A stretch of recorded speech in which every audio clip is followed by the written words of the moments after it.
Hi, I'm Megan and welcome to my kitchen. In today's What's for Dinner video, I'll be sharing with you what meals we had this past week.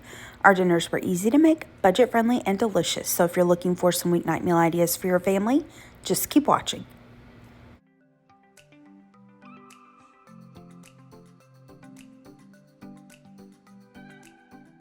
For dinner this first night, I was going to make some like Parmesan pine nut pork chops, but to be honest, I just didn't feel like doing all that. I just wanted something easy, so I decided to cook these pork chops in the air fryer. I had this package of pork in my freezer and I just let it thaw. I am going to rub it with just some plain oil, and then I'm going to use this Kinder's brown sugar garlic seasoning as well as a little bit of salt and pepper. Now, of course, you can use whatever seasonings you'd like. Here are the seasoned pork chops, and then, like I said, I'm cooking them in my air fryer. I did 375 degrees for about 7 minutes, gave them a flip, cooked them for another 7 or 8 minutes. How long you cook them really, though, just depends on how thick your pork chops are. Now, Gary wasn't really hungry this night, so I decided to warm up a can of lima beans. He doesn't love lima beans.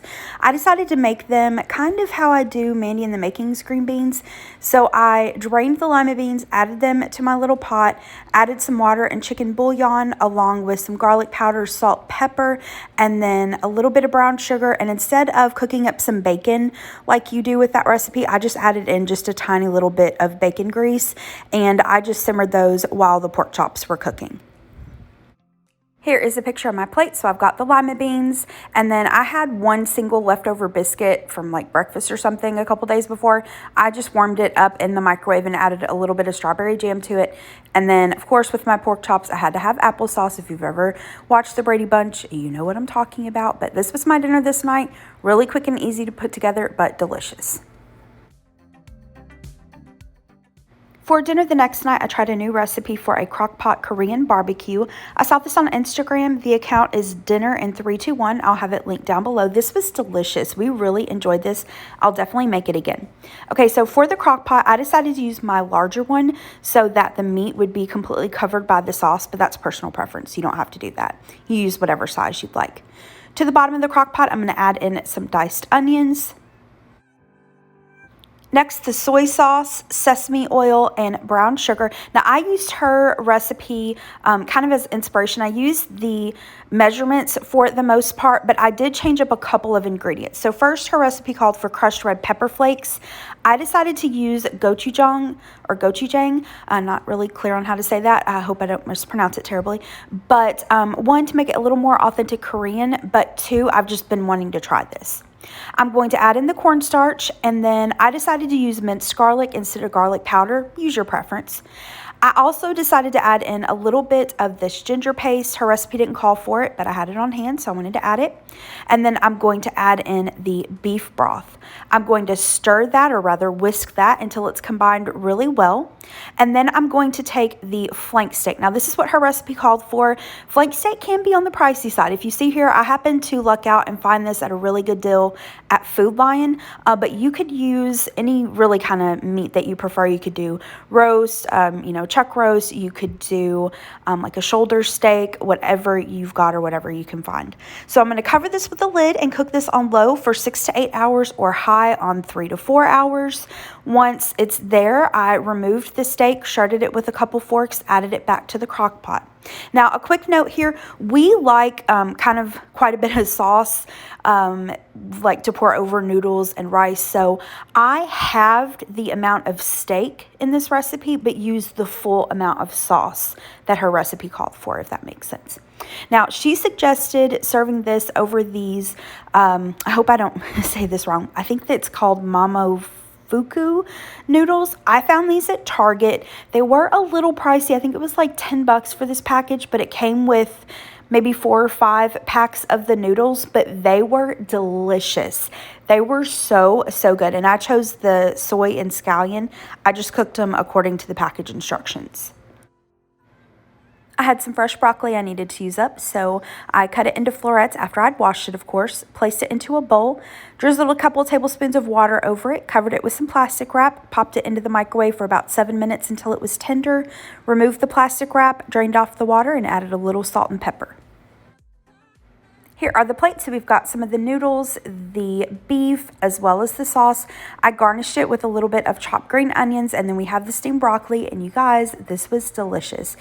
When you got a bite of the noodles and the beef and the sauce and the broccoli, it was so yummy. For dinner the next night, I had kebabs on the meal plan, but to be honest, I was just feeling a little lazy. Didn't feel like soaking the skewers and skewering everything and getting the grill out and all that. So I thought, hey, let's just do deconstructed kebabs and make it into a sheet pan dinner. So I'll have the recipe that I use in the description box below. I like to marinate the chicken. You don't have to do that, but it gives it good flavor. Here's what I'm going to use to do that. I've got ground coriander, basil, thyme, oregano, olive oil, red wine vinegar, minced garlic, some lemon juice, and then remember the measurements will be in the recipe down below. All I did was combine everything and then added that to a Ziploc bag along with some chicken breast that I had cut into cubes. And you want to marinate this for about 30 minutes. You do not want to marinate it though longer than I'd say probably 2 hours. The lemon juice will start to cook the chicken, especially when it's small, cut small like that. So no more than 2 hours. The oven is preheating to 400 degrees. On the sheet pan, I've got some zucchini, red onion, and green bell pepper that I tossed with some of the olive oil, salt, and pepper. Now you can pop everything onto the sheet pan and put it in the oven at once. We like our veggies a little more on the tender side, specifically the onions and bell pepper.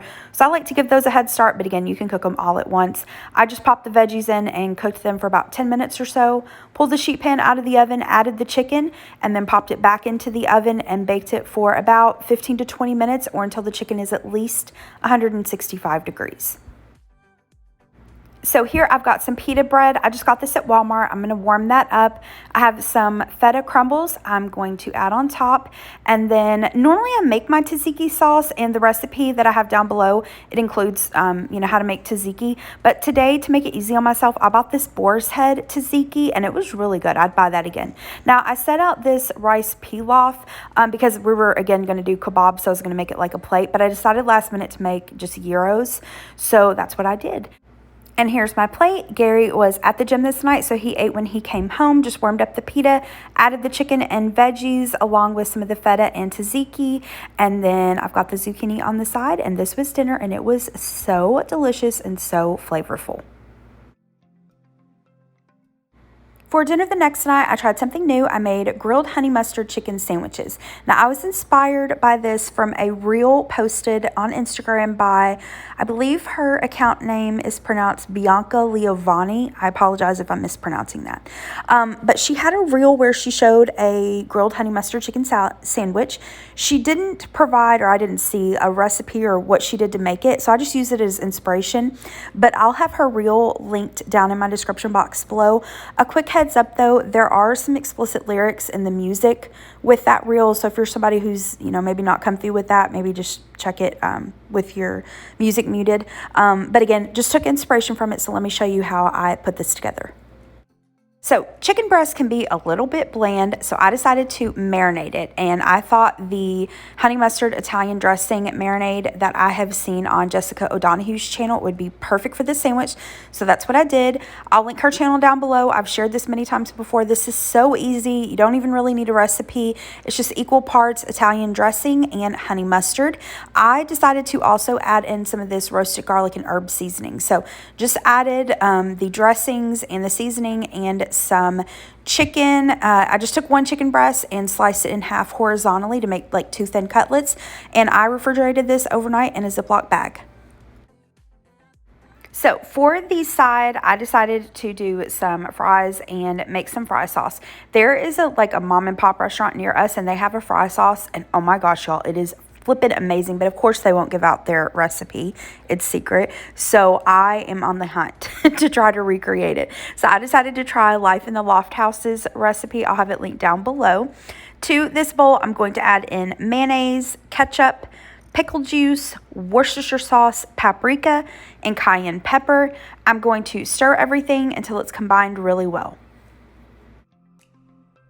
Now, once I got everything combined, I gave it a taste. You'll see me do that here in just a second. And I've said this before, but I will say this time and time again. Taste as you go and adjust things to your taste. Don't worry about sticking to a recipe exactly. If you want to add something or change something up, it's your kitchen. You do you. Now, when I tasted this, I felt like I wanted it to be a little sweeter. The fry sauce at the restaurant near us that I mentioned tastes a little on the sweeter side to me. So I added just a pinch of sugar, whisked that in. I was happy with it, so I placed that into the refrigerator. You can eat this right away, but it's kind of like with everything, right? The longer it sits, the better it's going to get. So I made it a couple hours in advance. Now, you could, of course, grill this on an outdoor grill, but it was kind of yucky this day, so I just did it inside using my Cuisinart griddler. Cooked the chicken until it was at least 165 degrees internal temperature. So for the sandwich, I'm going to use these Hawaiian hamburger buns. I'm going to toast those up. I'm just going to use the air fryer to keep it easy, but you can do toaster, oven, skillet, whatever you prefer. I've got some lettuce, a tomato I'm going to slice up, some sliced American cheese. I have this O'Charley's honey mustard dressing I'm going to use because I've got it on hand. And then I have some bacon that I cooked. All right, here are those buns, nice and toasty. For the fries, I have these Ore-Ida extra crispy fast food fries in my freezer that I want to use up. So I'm going to cook those in the oven according to the package instructions. If you've never had those before, I really like them. They remind me of McDonald's fries. They're not exactly like it, but they're pretty similar. So once I got everything put together, I assembled the sandwiches, just added the chicken breast, the cheese, bacon, lettuce, tomato, and the honey mustard, and then seasoned the fries with a little bit of salt, and we dipped the fries in the fry sauce, and that sandwich was so yummy. It had such great flavor, and we liked the fry sauce. Now, completely personal preference, and if you are, from the Utah area or out west, you're probably gonna shed a tear when I say this, but personally, next time I make this, I think I'm going to leave the pickle juice out of it. Like I said, I was more trying to recreate the fry sauce from the restaurant near us, and I don't taste any pickle juice in their fry sauce. So I'm going to try to make this again and skip that and see if it's closer to that. But if you like it, add it. Like I said earlier, remember, it's your kitchen. You do you. But this was our dinner this night. It was so yummy. For dinner the next night, I made Santa Fe Tilapia. Now, I've shared this before on my channel, but we love this. This is a copycat Logan's Roadhouse recipe. They had this on their menu for years and years and years. It was my favorite thing. I ate it every time I went. And then they changed it. Instead of the Chipotle sauce, they used queso. And now I think it's completely off their menu. So best thing I can do is recreate it at home. And you know what? To be honest, it's even better when I make it at home than it was in the restaurant. And it's a lot cheaper. So let me show you how to do this. It's so easy. All right, I'm going to start out by making the sauce. From my recollection, I believe Logan's menu used to describe it as a lime chipotle sauce, but to me it always just tasted like a ranch that they added chipotle to. So that's what I'm going to do. I have some of the leftover ranch dressing that I used last week to make, what was it, the pasta salad. I'll have that video linked down below. Now I am going to take that. You can also just use bottled ranch dressing. I'm going to add a little bit of lime juice. Didn't have any fresh, so I'm just use this from the bottle. I like to add fresh cilantro, but again, didn't have it fresh, so I'm going to use some dried, and then just a little bit of these chopped up chipotles. I don't have a recipe for this. I'm sorry. I just eyeball everything and do it to taste. So, just add in a little squeeze of lime, add in a little bit of chipotle, little cilantro, and you can always adjust the seasonings. But once I've got everything mixed up, I'm going to set it to the side until I'm ready for it. The tilapia had a corn and black bean salsa with red peppers is what I remember Logan's describing it as. To make it easy, I just use a can of Mexicorn because it's got peppers as well as corn. I'm going to drain that and then mix it with some black beans that I've rinsed and drained. And then I'm going to add a little bit of salt and pepper and then some of that same lime juice and the cilantro. And if you don't like cilantro, just skip it. No big deal. So here I have the tilapia. To season it up, I'm going to add some of the lime juice, the Auntie Nono's seafood seasoning, and then while I was grabbing the Auntie Nono's, I saw this Red Lobster seafood seasoning in my spice cupboard, and I've never used it before. I'd found this one time at the Dollar Tree, so I decided to give it a try. I'm just going to season the tilapia to taste on both sides. I added the seasoned tilapia to a sheet pan that I'd sprayed with some cooking spray, and I popped it into the oven. I believe the oven was set to 400 degrees, and I baked it for maybe about 7 to 10 minutes. It just depends on how thick your tilapia is. Just cook it until it flakes easily with a fork. For my other side, I'm going to do roasted asparagus. Now, my sister gave me this seasoning blend for my birthday. She gave me lots of different seasonings. And this is from a company called Penzeys. I'm not familiar with them until she told me about them anyway, but I'm not sponsored or anything. Like I said, she gave this to me. She purchased it with her own money. But this is the Mural of Flavor blend. And it has spices, shallots, onion, garlic, lemon, citric acid, chives, and orange peel. I just drizzled the asparagus that I'd cut in half with some olive oil and then added that seasoning along with some salt and pepper, and I cooked the asparagus right alongside the tilapia. All right, so we've got the chipotle ranch sauce, the corn and black bean salsa, and then you'll need some of the tortilla strips. Well, I guess you don't need them really, but that's what Logan served with it, was tortilla strips. Now here I have that same packaged rice pilaf that I was going to use from the Greek sheet pan dinner and didn't.